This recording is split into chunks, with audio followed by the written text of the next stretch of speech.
Welcome to Sharatchandra IAS academy. Myself Manikanta.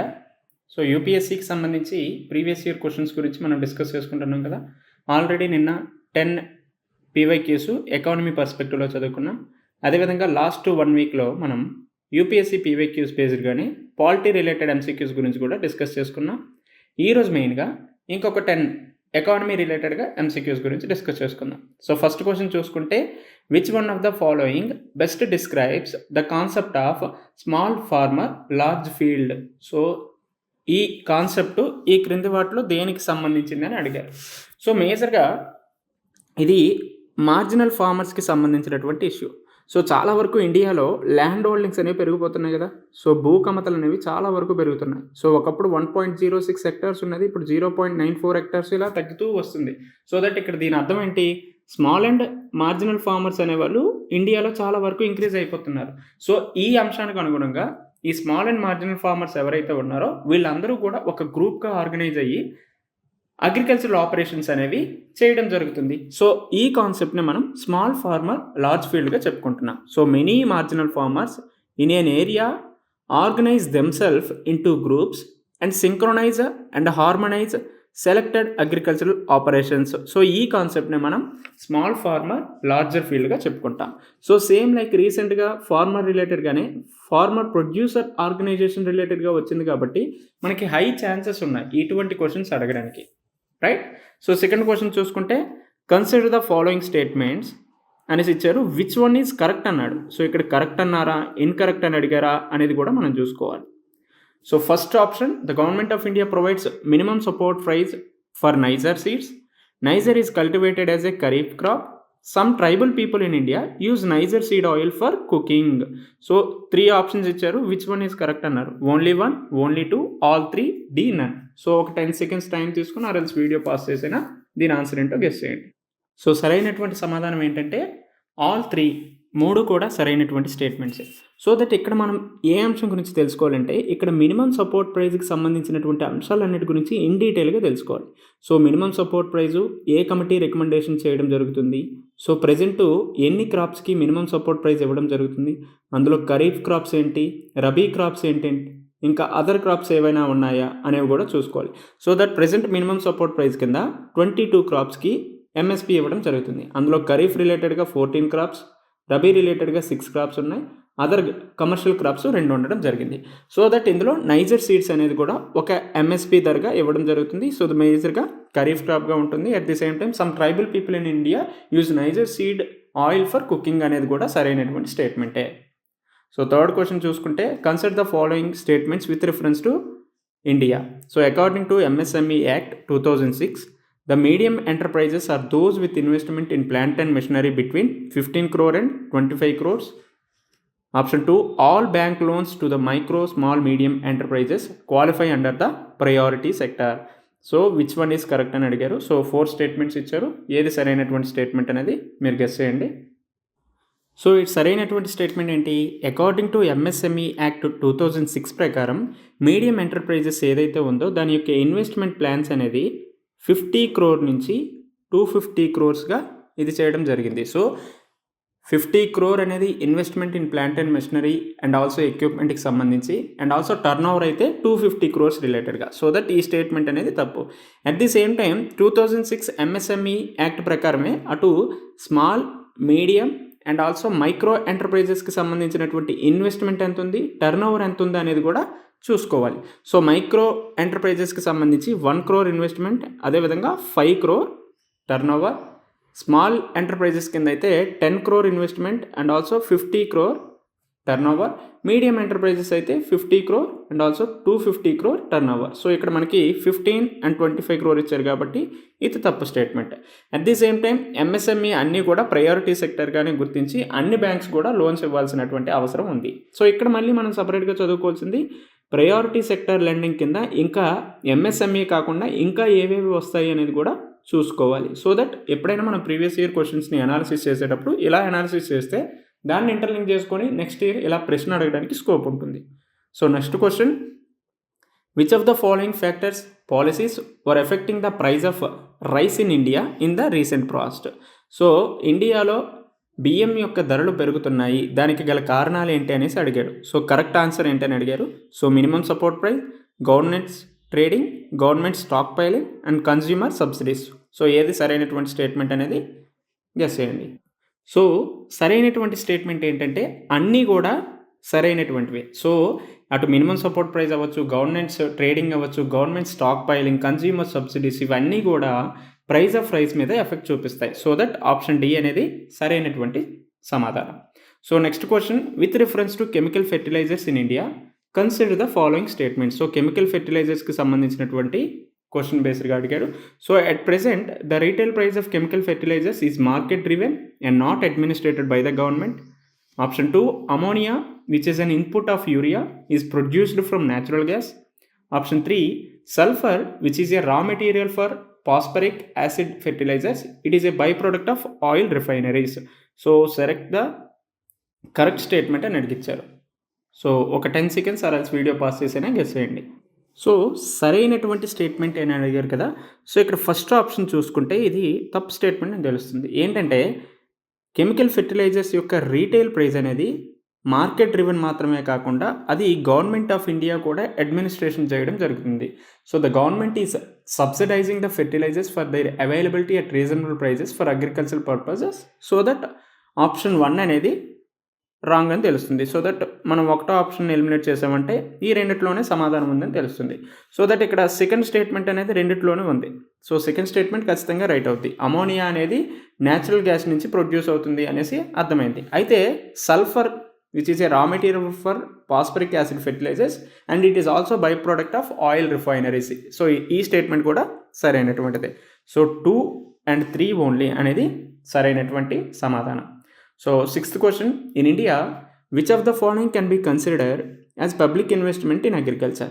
So ఈ fifth క్వశ్చన్లో చూసుకుంటే మనకి ఫెర్టిలైజర్స్ గురించి ఈవెన్ రీసెంట్గా కూడా చాలా వరకు గవర్నమెంట్ ఆఫ్ ఇండియా అటు ఫెర్టిలైజర్ సబ్సిడీస్ తగ్గించడం కావచ్చు, at the same time chemical ఫెర్టిలైజర్స్ని ఎక్కువగా యూజ్ చేయడం వల్ల చాలా వరకు సాయిల్ ఫెర్టిలిటీ తగ్గుతుంది. సో ఈ అంశాన్ని కూడా పరిశీలించి దీనికి ఆల్టర్నేటివ్స్ని కూడా సూచించడం జరుగుతుంది. అండ్ ఆల్సో ఎన్పీకి రేషియోని కంట్రోల్ చేయడానికి చాలా వరకు మెజర్స్ తీసుకుంటుంది.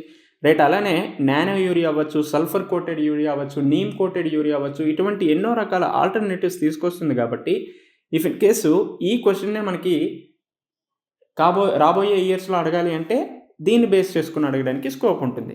Right, sixth question, public investment in అగ్రికల్చర్కి సంబంధించింది. So fixing minimum support price for agriculture produce of all crops, computerization of PACS and social capital development, free electricity supply to farmers, waiver of agriculture loans by the banking system.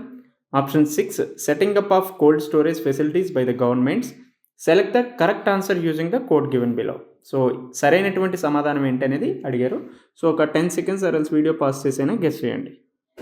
So సరైనటువంటి statement ఏంటో ఒకసారి చూద్దాం. So మేజర్గా ఇక్కడ public investment in agriculture అంటే it's related to the government expenditure that contribute to the long term development and sustainability of the agriculture sector అన్నాడు. కాబట్టి ఇక్కడ మినిమం సపోర్ట్ ప్రైస్ అనేది ఇది ఇన్వెస్ట్మెంట్ పరంగా రాదు. ఇదేంటంటే జస్ట్ ఫార్మర్స్కి సపోర్ట్ ఇవ్వాలనే ఉద్దేశంతో. సో మెయిన్గా price support to the farmers అన్నారు కాబట్టి ఈ స్టేట్మెంట్ ఈజీగా మనం ఎలిమినేట్ చేయొచ్చు. సో దట్ ఆప్షన్ 1 ఎలిమినేట్ చేస్తే మనం ఈజీగా సమాధానం రాసేయచ్చు కదా. సో ఆప్షన్ C అనేది సరైనటువంటి స్టేట్మెంట్. సో మెయిన్గా పబ్లిక్ ఇన్వెస్ట్మెంట్ ఇన్ అగ్రికల్చర్ అంటే అటు ప్రైమరీ అగ్రికల్చరల్ క్రెడిట్ సొసైటీస్ ఏవైతే ఉన్నాయో వాటిని కంప్యూటరైజ్ చేయడం, అలానే సోషల్ క్యాపిటల్ డెవలప్మెంట్ని మనం ప్రమోట్ చేయడం, ఇది మాత్రమే కాకుండా కోల్డ్ స్టోరేజ్ ఫెసిలిటీస్ని కూడా సెట్ చేస్తే చాలా వరకు అగ్రికల్చర్లో పబ్లిక్ ఇన్వెస్ట్మెంట్ మనకి వస్తుంది అనేసి మనం చెప్పచ్చు. రైట్, తర్వాత Kisan credit scheme, it is a short term credit support is given to farmers for which of the following purposes. So Kisan credit card పథకం ద్వారా షార్ట్ టర్మ్ క్రెడిట్ సపోర్ట్ అనేది ఫార్మర్స్కి ఏ పర్పస్ బేస్ చేసుకొని ఇవ్వడం జరుగుతుంది. సో ఇక్కడ 5 స్టేట్మెంట్స్ ఇచ్చారు. Working capital for maintenance of farm assets, purchase of combine harvesters, tractors, mini trucks. Option 3, consumption requirements of farm households. Option 4, post harvest expense. Option 5, construction of family house, setting up a village cold storage facility. So ఇక్కడ కూడా correct answer ఏంటి అనేసి అడిగారు. So 4 options ఇచ్చారు, which one is correct అని guess చేయండి. So మెయిన్గా అసలు కిసాన్ క్రెడిట్ కార్డ్ స్కీమ్ అంటే ఏంటో ఒకసారి చూద్దాం. It mainly AIIMS to provide adequate and timely credit support to farmers through a simplified procedure for various agricultural activities and allied needs. So దీన్ని base చేసుకొని మనకి కిసాన్ క్రెడిట్ కార్డ్ స్కీమ్ అనేది తీసుకొచ్చారు. అయితే ఇక్కడ మనకి మేజర్గా ఏమడిగారు, షార్ట్ టైం క్రెడిట్ సపోర్ట్ కింద కేసీసీ కిసాన్ క్రెడిట్ కార్డ్ యొక్క పర్పస్ ఏంటి, సో దేన్ని బేస్ చేసుకొని ఇస్తారంటే first working capital for maintenance of farm అసెట్స్ని బేస్ చేసుకొని, ఇది మాత్రమే కాకుండా consumption requirement of farm households. So consumption requirement of farm households అనేది సరైనటువంటి స్టేట్మెంట్. సో దట్ 1-3 ఎక్కడ ఉంటుందో అది ఈజీగా మనం ఆన్సర్ చేయొచ్చు. సో ఈ రెండిట్లోనే ఆన్సర్ అనేది ఉంది.